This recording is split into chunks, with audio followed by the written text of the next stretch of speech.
কলিযুগ সম্পর্কে শ্রীকৃষ্ণের 5টি ভয়ানক ভবিষ্যৎবাণী।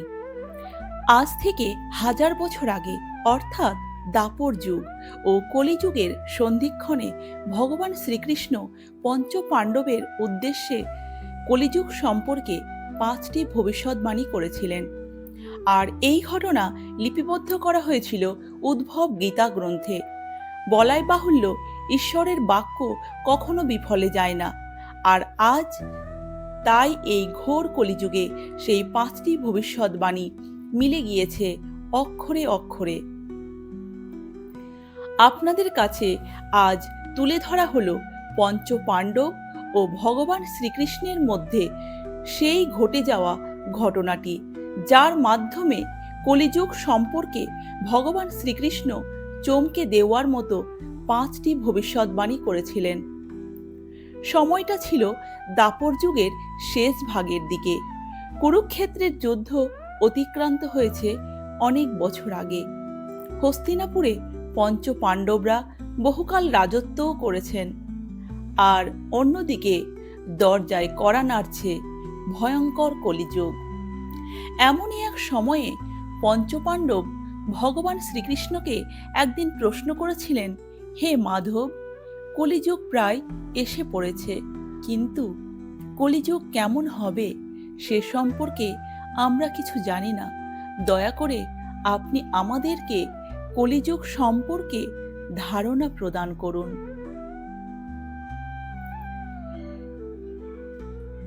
পাণ্ডবদের অনুরোধ সত্ত্বেও ভগবান শ্রীকৃষ্ণ সরাসরি তাদের প্রশ্নের উত্তর প্রদান করলেন না, বরং তিনি বললেন, হে পাণ্ডুপুত্রগণ, এখন আমি এখান থেকে 5টি তীর নিক্ষেপ করব 5 দিকে। তারপর আপনাদের কাজ হবে সেই 5টি তীর কুড়িয়ে নিয়ে আমার কাছে পুনরায় ফিরে আসা। তবে অবশ্যই তীর কুড়িয়ে আনার সময় আপনার চারপাশে কি ঘটছে তা লক্ষ্য করতে ভুলবেন না। এই 5টি তীর নিয়ে ফিরে আসার পর আমি আপনাদের সমস্ত প্রশ্নের উত্তর দেব। পাণ্ডবগণ মহানন্দে শ্রীকৃষ্ণের কথায় রাজি হলেন এবং শ্রীকৃষ্ণ তার ধনুক নিয়ে 5 দিকে 5টি তীর নিক্ষেপ করলেন। আর এর সাথে সাথে পাণ্ডবগণ বেরিয়ে পড়লেন তীরগুলোকে খুঁজে নিয়ে চলে আসার জন্য। কিছু সময় এর মধ্যেই পঞ্চপাণ্ডবের প্রত্যেকে একটি করে তীর হাতে নিয়ে ফিরে এলেন শ্রীকৃষ্ণের কাছে। উৎসুক পাণ্ডবদের প্রশ্নের উত্তর দিতে ভগবান শ্রীকৃষ্ণ প্রথমে জ্যেষ্ঠ পাণ্ডব যুধিষ্ঠিরকে প্রশ্ন করলেন, বলুন ভ্রাতা যুধিষ্ঠির, আমার নিক্ষেপিত তীরটি কুড়িয়ে আনতে গিয়ে আপনি কি কি লক্ষ্য করেছেন? যুধিষ্ঠির উত্তর দিলেন, হে গোবিন্দ, আমি তীর খুঁজতে গিয়ে এক অতীব সুন্দর হাতিকে দর্শন করেছি। হাতিটি জলাশয়ে দাঁড়িয়ে জল কেলি করছিল, কিন্তু আশ্চর্যের বিষয় হচ্ছে হাতিটির 2টো সুর ছিল। এই ঘটনার সাথে কলিযুগের কি সম্পর্ক? মৃদু হেসে ভগবান শ্রীকৃষ্ণ উত্তর দিলেন, হে ধর্মরাজ যুধিষ্ঠির, আপনি যে 2 সুর বিশিষ্ট হাতিটিকে দর্শন করেছেন তা কলিযুগের মানুষের দ্বিচারিতার লক্ষণ। অর্থাৎ কলিযুগের বেশিরভাগ মানুষ হবে মিথ্যেবাদী এবং স্বার্থপর। তারা মুখে এক কথা বললেও কর্মক্ষেত্রে সম্পূর্ণ আলাদা। অর্থাৎ কথা, প্রতিশ্রুতি এবং কাজের মধ্যে কোনো মিল থাকবে না। শ্রীকৃষ্ণের কথা শেষ হওয়ার পরে ভীম বললেন, হে দেবকী নন্দন, আমি যখন আপনার নিক্ষেপিত তীরটি ফিরিয়ে আনার জন্য জঙ্গলে প্রবেশ করলাম, তখন আমি এক অতি সুন্দর গাভী ও তার বাছুরকে দর্শন করেছি। আমি দেখেছি বাছুরটি পরম তৃপ্তি সহকারে গাভীটির স্তন থেকে মাতৃদুগ্ধ পান করছে, আর গাভীটিও পরম মমতার সঙ্গে তার বাছুরটির শরীর লেহন অর্থাৎ চেটে দিচ্ছে। কিন্তু দুঃখের বিষয়, মা গাভীটি এত তীব্রভাবে বাছুরের শরীর লেহন করছে যে তাতে বাছুরটির শরীরের চামড়া ছিলে যাচ্ছে এবং সেখান থেকে রক্তকরণ হচ্ছে। এখন আপনিই বলুন কেশব, গোমাতা ও বাছুরের এই কাহিনীর সাথে কলিযুগের কি সম্পর্ক রয়েছে? ভগবান শ্রীকৃষ্ণ আবারও তার সেই ভুবন ভোলানো মৃদু হাসি হেসে বললেন, ভ্রাতা ভীম, আপনি যে গাভীটিকে দর্শন করেছেন সেটি কলিযুগের মাতা পিতাদের একটি চিহ্ন স্বরূপ। এই যুগে অর্থাৎ কলিযুগে পিতামাতা তাদের সন্তানদের প্রতি অন্ধভাবে আসক্ত হয়ে পড়বে এবং তাদের এই অন্ধ স্নেহ ও তাদের অতিরিক্ত ভালোবাসায় তাদের সন্তানদের কাল হয়ে উঠবে। এর ফলে সন্তানরা হয়ে উঠবে বিচার বুদ্ধিহীন ও পরনির্ভরশীল এবং একসময় তারা অসৎ পথে যেতেও পিছপা হবে না। মোট কথা, পিতামাতার এই অন্ধ ভালোবাসা আগামীতে সন্তানের স্বাভাবিক ও সুস্থ জীবনে বড় বাধা হয়ে দাঁড়াবে। অন্যদিকে মা গাভীটি যেভাবে তার বাছুরটির ওপর অতি স্নেহে আসক্ত, তেমনি কলিযুগের পিতামাতাদের তাদের সন্তানের প্রতি আসক্তি এতটাই বেড়ে যাবে যে পিতামাতা তাদের জীবনের অন্য সব সম্পর্কের প্রতি অন্ধ হয়ে যাবেন। ভীমের প্রশ্নের উত্তর দেওয়ার পর ভগবান শ্রীকৃষ্ণ এবার তাকালেন অর্জুনের দিকে। অর্জুন বললেন, হে মাধব, আপনার নিক্ষেপিত তীর কুড়িয়ে আনতে গিয়ে আমিও এক অদ্ভুত ঘটনার সাক্ষী হয়েছি। তীর খুঁজতে খুঁজতে আমি নদীর তীর ধরে সামনের দিকে এগিয়ে যাচ্ছিলাম। এমন সময় নদীতে ভাসমান একটি দুর্গন্ধযুক্ত মৃতদেহ আমার চোখে পড়ল। আমি দেখতে পাই সেই মৃতদেহের ওপরে বসে একটি শকুন সেই মৃতদেহের পচা মাংস খাবলে খুবলে খাচ্ছে।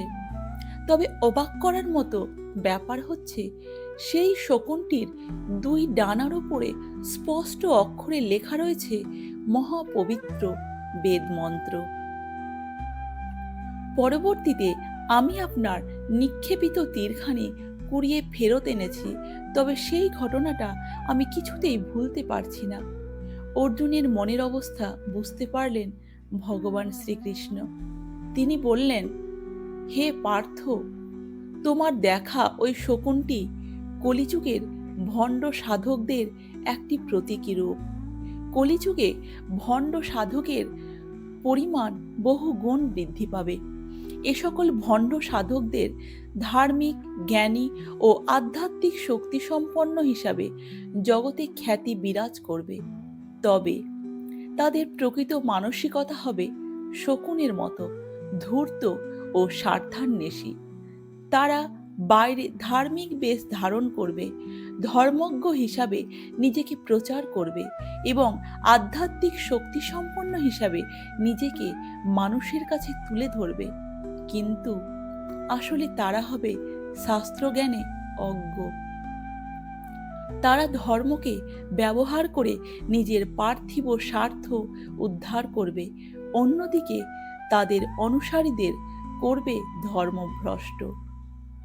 অর্জুনের প্রশ্নের উত্তর দেওয়ার পর নকুল বললেন, হে যাদব শ্রেষ্ঠ, আপনার নিক্ষেপিত তীর অন্বেষণে গিয়ে আমিও এক অদ্ভুত ঘটনা দর্শন করেছি।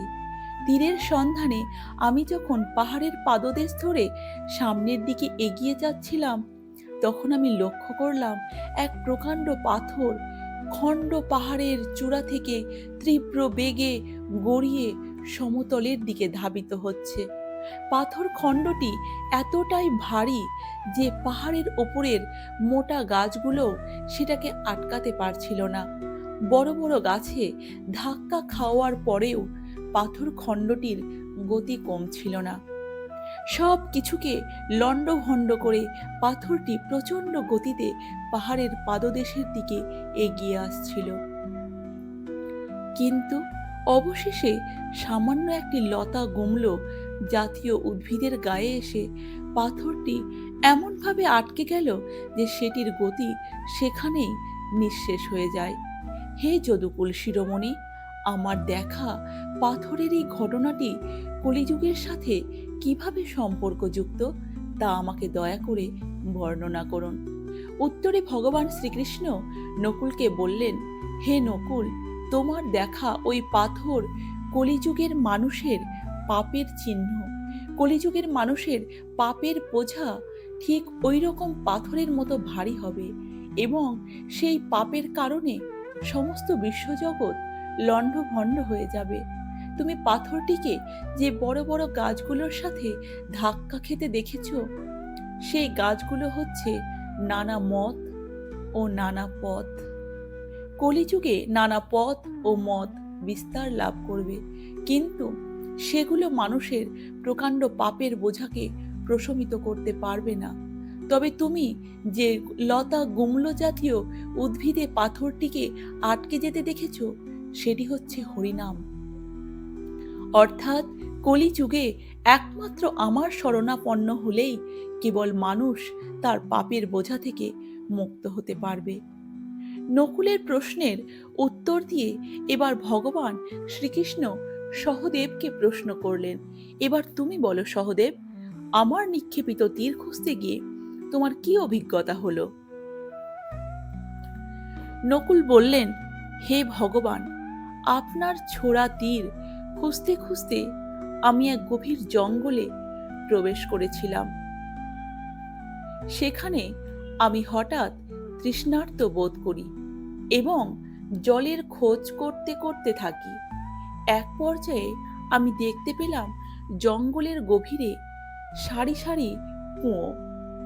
আমি একটি কুয়ো থেকে নিজের তৃষ্ণা নিবারণ করলাম, কিন্তু পরক্ষণেই আমি খেয়াল করলাম সবগুলো কুয়ো থেকে জলের ধারা উপচে পড়ছে, কিন্তু একটি কুয়ো একেবারে শুষ্ক ও জলহীন। হে ভগবান, আমার এই অভিজ্ঞতার সাথে কলিযুগের বৈশিষ্ট্যের কি সম্পর্ক রয়েছে তা আমাকে দয়া করে বলুন। ভগবান শ্রীকৃষ্ণ বললেন, হে সহদেব, তোমার দেখা সেই কুয়োগুলো কলিযুগের মানুষের সামাজিক অবস্থান নির্দেশ করছে। কলিযুগে ধনী ও দরিদ্ররা পাশাপাশি অবস্থান করবে, তবে তাদের মধ্যে পারস্পরিক কোনো সম্প্রীতি থাকবে না। সমাজের কোনো দুর্বল বা দরিদ্র মানুষ কখনোই সবল বা ধনীদের কাছ থেকে কোনো প্রকার সাহায্য পাবে না। ঠিক যেমন জলপূর্ণ কুয়াগুলোর জল উপচে পড়লেও শুষ্ক কুয়াটি তাদের থেকে এক ফোঁটা জলও পায়নি, সেরকম সমাজের বিত্তবানরা নানাভাবে তাদের অর্থের অপচয় করলেও অভাবী মানুষকে কখনো সাহায্য করবে না, বরং সুযোগ পেলে তাদেরকে শোষণ করতেও ছাড়বে না। তো এই ছিল ভগবান শ্রীকৃষ্ণের কলিযুগ সম্পর্কে 5টি ভবিষ্যৎবাণী। আজ থেকে হাজার হাজার বছর আগে পরমেশ্বর ভগবান শ্রীকৃষ্ণের সেই ভবিষ্যৎবাণীগুলো আজকের দুনিয়ায় কতটুকু সত্য তা বিচারের ভার আপনাদের ওপরেই না হয় রইল। তবে এগুলো ছাড়াও অর্জুনকে গীতার জ্ঞান প্রদান করার সময় কলিযুগ সম্পর্কে তিনি আরও বেশ কিছু ভবিষ্যৎবাণী করেছিলেন। শ্রী শ্রী গীতার শেষাংশে কলিযুগ সম্পর্কে ভগবান শ্রীকৃষ্ণের ভবিষ্যৎবাণীগুলো দেখতে পাওয়া যায়। তবে বলাই বাহুল্য যে ভগবান শ্রীকৃষ্ণের করা সেই ভবিষ্যৎবাণীগুলো আজও অক্ষরে অক্ষরে সত্য ও প্রমাণিত। কলিযুগ সম্পর্কে তিনি গীতায় বলেছিলেন, ধর্ম, সততা, পরিচ্ছন্নতা, সহ্য শক্তি, ক্ষমাশীলতা, আয়ু, শারীরিক ক্ষমতা এবং স্মৃতিশক্তি কলিযুগে সময়ের সঙ্গে সঙ্গে হ্রাস পাবে। কলিযুগে অর্থই মানুষের একমাত্র ক্ষমতা হিসাবে বিবেচিত হবে এবং আইন ও সুবিচার পাওয়ার সম্ভাবনা আর্থিক ক্ষমতার ওপর নির্ভর করবে। এ যুগে নারী পুরুষের মধ্যে সম্পর্ক তৈরির ক্ষেত্রে অর্থ ও যৌনতায় প্রাপ্তি প্রাপ্তি পাবে। নারীত্ব ও পুরুষত্ব বলতে একমাত্র যৌন ক্ষমতাকে বোঝানো হবে। শুধুমাত্র সাদা সুতো গলায় ঝোলালেই ব্রাহ্মণ হিসাবে পরিচিতি পাবে। মানুষের মধ্যে ধর্মকে ধারণ করার ক্ষমতা কমে যাবে, বরং এর পরিবর্তে বাড়বে ধর্মের প্রতি বাহ্যিক আড়ম্বর। অর্থ এর নিরিখেই মানুষ শিক্ষা দীক্ষা বিবেচিত হবে। যে ব্যক্তি ছল চাতুরি করে অনেক টাকা রোজগার করতে পারবে সেই প্রতিষ্ঠিত হবে সমাজের উচ্চতম পদে। কলিযুগে সঠতাকেও কোনো দোষ হিসাবে বিবেচনা করা হবে না। কোনো ব্যক্তির টাকা না থাকলে তিনি যতই গুণবান বা জ্ঞানবান হন না কেন, সমাজে তার কোনো মূল্য থাকবে না। এ যুগে নারী পুরুষের বিবাহ বন্ধনকে কেবলমাত্র মৌখিক চুক্তি হিসাবে দেখা হবে। পৃথিবীর অধিকাংশ ব্যক্তি হবে দুর্নীতিগ্রস্ত এবং তারা ছল চাতুরির দ্বারা ক্ষমতা দেখিয়ে রাজনৈতিক প্রতিপত্তি লাভ করবে। কলিযুগে ক্রমবর্ধমান খরা, প্রাকৃতিক দুর্যোগ এবং মহামারীর প্রকোপে জর্জরিত হবে সাধারণ মানুষ। শাসকের মাত্রাতিরিক্ত করের বোঝার কারণে দরিদ্র মানুষের পক্ষে ক্ষুধার অন্ন জোগানোই কঠিন হয়ে দাঁড়াবে। কখনো অত্যাধিক গরম, কখনো অতিবৃষ্টিতে জীবন বিপন্ন হবে কলিযুগের মানুষের। কলিযুগে নিজের বৃদ্ধ পিতামাতার দায়িত্ব অস্বীকার করবে সন্তান এবং অনেক ক্ষেত্রে নিজের পিতামাতার পরিচয় দিতেও কুণ্ঠাবোধ করবে তারা। অতি সামান্য পরিমাণ অর্থ বা খুব সামান্য ব্যাপারেও মানুষের প্রাণ নিতে দ্বিধাবোধ করবে না এ যুগে। তাছাড়া সামান্য স্বার্থে আঘাত লাগলে সব পুরনো সম্পর্ক ভুলে মানুষ নিজের অতি আত্মীয়েরও চরম ক্ষতি করতে উদ্যত হবে।